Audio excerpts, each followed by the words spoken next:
Maybe there's a giant confetti cannon, and every single time a person gives their life to Jesus and is baptized, it's like boom, confetti, boom, confetti, and the music starts, and people are dancing, and there's air horns, it's like blah, blah, blah, and everybody's like going crazy. Maybe that's what happens over and over again every single day when the lost are found. I hope that's the case.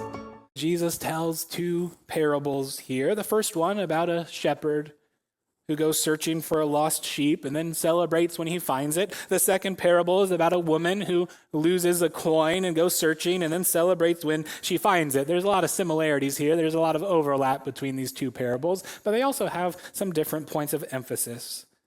And so if we take them together, what do they reveal about Jesus? What do they tell us about why Jesus' ministry looked the way that it did? Or as the Pharisees asked, why does this man welcome sinners and eat with them? Well, can I make a few suggestions about some ideas that we can draw from these parables this morning? Here's the first, and it's pretty basic. That God seeks the lost. God seeks the lost. I want you to think about some of the words that the Pharisees might have used for this group of people around Jesus that they were so uncomfortable with. We already get one word in our text, sinners. But perhaps there were other terms that they might have used as they were muttering. Fools, good-for-nothings, cheats, waste of space, stains on society, bad influences, lost causes. Maybe a lot of other words that wouldn't be very polite for me to say from stage. Now, if that's how you think about other people, and if that's how you describe other people, how do you treat people like that? Well, maybe you judge them, or maybe you push them away, or you exclude them, or you shun them, or maybe you gossip about them, or maybe you condemn them. But how does Jesus describe such people in these parables? What's the word that comes to his lips? It's lost. That's who these tax collectors and sinners are. He says they're lost. And what do you do with someone who's lost? You go find them, don't you? John Newton was born in London, 1725. His mother died when he was just 6 years old. When he was only 11 years old, he joined his father as a sailor on a ship. Can you imagine that? 11 years old on the high seas, probably not the most wholesome environment for a young man to grow up in. And from all accounts, Newton grew up into not such a good guy. When he was 18, he was brought into the Royal Navy, but attempted to desert. Later on, he became a slave trader. He captained slave ships between Africa and America. And so if John Newton had lived in the same time as Jesus, I think the Pharisees would have grouped him in among the tax collectors and sinners, and rightfully so. He describes himself in similar ways. Here's how he describes his own life in his autobiography. In one place, he says, "I loved sin and was unwilling to forsake it." He also said, "I did everything that might be expected from a person entirely ignorant of God's righteousness, who worked to build his own self-righteousness." Or this one, he says of himself, "I was a ringleader in blasphemy and wickedness. Not content in running the broad way myself, I was tireless in enticing others. I tried to bring other people down with me. And had my influence been equal to my wishes, I would have carried all along with me. I had the ambition of Caesar or Alexander and wanted to rank in wickedness among the foremost of the human race." To sum it up, John Newton was a pretty bad dude. But John Newton became a Christian. And the transformation in his life wasn't necessarily sudden or all at once. It took a process. It took some time for him to leave behind the sins and the vices that were so enmeshed in his life. And yet God saved him. And by 1772, John Newton was writing these words that maybe you've heard before.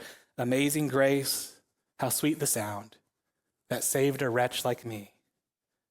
I once was lost, but now I'm found. Was blind, but now I see." The Pharisees ask, why does Jesus welcome sinners? Or maybe we would ask, how does a kidnapper and a slave trader like John Newton receive this amazing grace? Here's why: because God seeks the lost. It's at the heart of who he is. It's at the heart of his mission to seek the lost so that those who are lost might be found. He says it's like a shepherd who loses one of his sheep. And what does that shepherd do when he realizes the sheep isn't there? Does he say, well, 99%'s not bad. That's still an A. I guess I'm fine with this. No, that's not what the shepherd in the story does. Instead, he goes looking for the lost sheep. And if the shepherd seeks the lost sheep, Jesus says, how much more does our Creator God seek his lost creation? And so this is the first and the most obvious truth from these parables. It's simply this, that God seeks the lost. But let's expand on that a little bit. God seeks the lost, but second, we see that God goes to great lengths to seek the lost. He goes to great lengths to seek the lost. This is something we see more in the parable of the lost coin, that second parable. Jesus talks about a woman. She's got 10 coins, but she loses one of them. And in this case, Jesus briefly describes the process that she goes to in order to find it. He says she lights a lamp and she sweeps the house. And he says she searches carefully until she finds it. Have you ever done that? Ever ransack your own house for something valuable that you lost? Think, man, I was doing some work and I took off my wedding ring. I thought I set it right here on my nightstand, but now I can't find it. And so you start moving furniture. You start pulling covers off of your bed. You're going through all the rooms. You're looking everywhere that you can think of for where a kid might have picked it up and where they might have dropped it off. That's what this woman is doing. She is going over every square inch of her house, seeking the coin that was lost. And the point Jesus makes is that if this woman goes to such great lengths to find a missing coin, then again, what great of lengths does God go to find those who are lost? Now you might be thinking, well, what lengths did God go to? Can I tell you? He sent his son, Jesus. In Jesus, God became incarnate. Deity took on flesh with all of its weaknesses, with all of its limitations. Jesus lived about 30 years on this planet, and he experienced hunger and thirst and exhaustion. He didn't lead a posh, isolated life away from the struggles of regular folks. He was essentially homeless. He spent long days of crowds constantly coming to him, coming for his attention. And then he was rejected, and he was betrayed by one of his own disciples.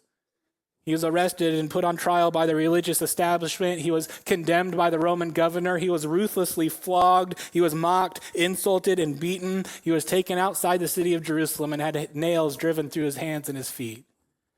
He was lifted up on a cross as a public spectacle for everyone to deride. He experienced a slow and agonizing death by crucifixion until his body eventually gave out.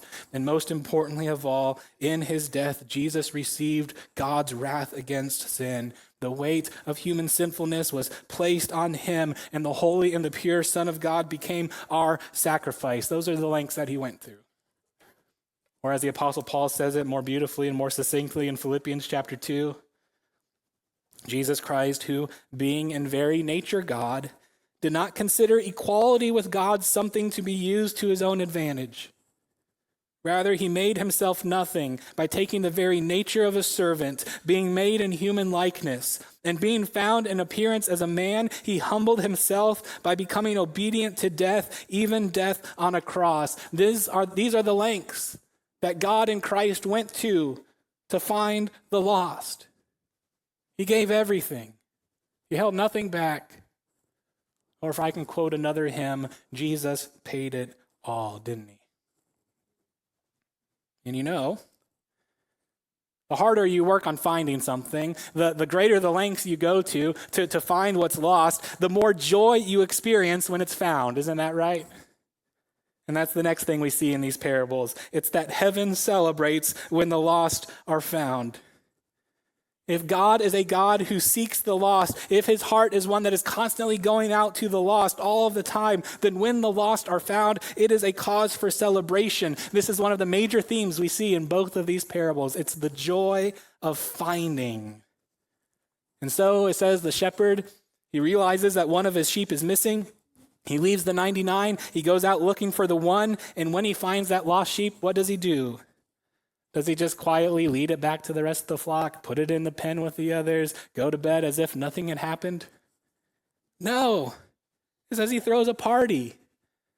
And this is where maybe the parable gets exaggerated a little bit here. I don't know if an actual shepherd would throw such a big party for finding a lost sheep. Like if I got an invitation and it said, come to my sheep finding party, I'd be like, you throw too many parties, like just leave me alone, right? But Jesus includes this little detail because it's a picture of how God celebrates when the lost are found. How a party is thrown when lost sinners repent. This party image, it's even more exaggerated in the second parable of the lost coin. The woman finds a coin and she calls up her friends and she calls up her neighbors and says, come celebrate with me. I found my coin. If your neighbor called you up and said, hey, I thought I lost a $20 bill, but then I found it in my coat pocket. Come on over. We bought a cake. Like we're going to have a party. You'd be like, you really love that $20 bill, right? Like there must be something really special about it. Yeah. Because when you care about something, and when you find it after it's been lost, you celebrate. You pull out all the stops. You party. I like to think that that's exactly what happens. Jesus says that in heaven, there is a celebration over every single sinner that repents. Maybe there's a giant confetti cannon, and every single time a person gives their life to Jesus and is baptized, it's like boom, confetti, boom, confetti, boom, confetti, and the music starts, and people are dancing, and there's air horns, it's a blah, blah, blah, and everybody's like going crazy. Maybe that's what happens over and over again every single day when the lost are found. I hope that's the case. And then there's the Pharisees, who are kind of the biggest party poopers in the world in this passage, aren't they? They're sulking, they're muttering, they're complaining, and they refuse to join in on the celebration, a celebration that happens in heaven every single time the lost are found. Now, there's one other thing that I'd like to draw from these parables this morning. It's not directly stated, but I think it's an important implication of what Jesus says here, and that is that Jesus' followers should seek the lost too. Jesus' followers seek the lost too. Remember, the point of these parables here is to explain why Jesus was doing what he did, right? Why does he spend time with tax collectors and sinners? He tells these parables to explain why. Because they're lost, and he came to find them. But that means something for us too. That means something for the church as well. Because if you're a Christian, that means that you have committed yourself to being a follower of Jesus. And a follower of Jesus is someone who starts to do the things that Jesus did. You adopt his values, and you adopt his priorities, and you adopt his concerns. And so if Jesus seeks the lost, what does that mean for his followers? It means that we seek the lost too. That we're people who were lost and have been found, and now we are sent out to find other lost people so that they can also be found. And so if you're saved, if you've been found, don't just chill out and be comfortable being found. Jesus has given you a mission. He says, go seek the lost. Go to those who don't know me. Go to those who haven't experienced my grace, those who are still drowning in sin and despair, and go tell them about me. Go tell them how you were lost, but now you've been found. It might just start as simply as inviting someone to join you next Sunday. Hey, I'd love for you to come to church with me next Sunday. Can I see you there? I'll be waiting for you. We're sent to seek the lost. A few years ago, I heard a preacher teaching on this same passage. And he said something. He says there's this thing we kind of put in front of our church quite a bit, and it's simply this: 1 is greater than 99. 1 is greater than 99. Now, I went to Bible college. I'm not great at math. I don't think that's very good math, but it's probably pretty good theology. 1 is greater than 99. The shepherd leaves the 99 who are already safe to go find the one that is lost. God's concern is for the one. God's concern is always for the one. For those who are lost, he's always moving out to them. And now he invites us, he invites you, he invites me to be part of that mission, to go find the one. So let me ask you, who's the one in your world? Who's the one that's lost, that you can introduce to Jesus? Who's the one that you can invite? Who's the one that instead of keeping at arm's length because of what they've done and because you don't approve of their past, instead you bring them in close so that they can witness the light and the life of Jesus through you? God seeks the lost. He sends us to go seek the lost as well.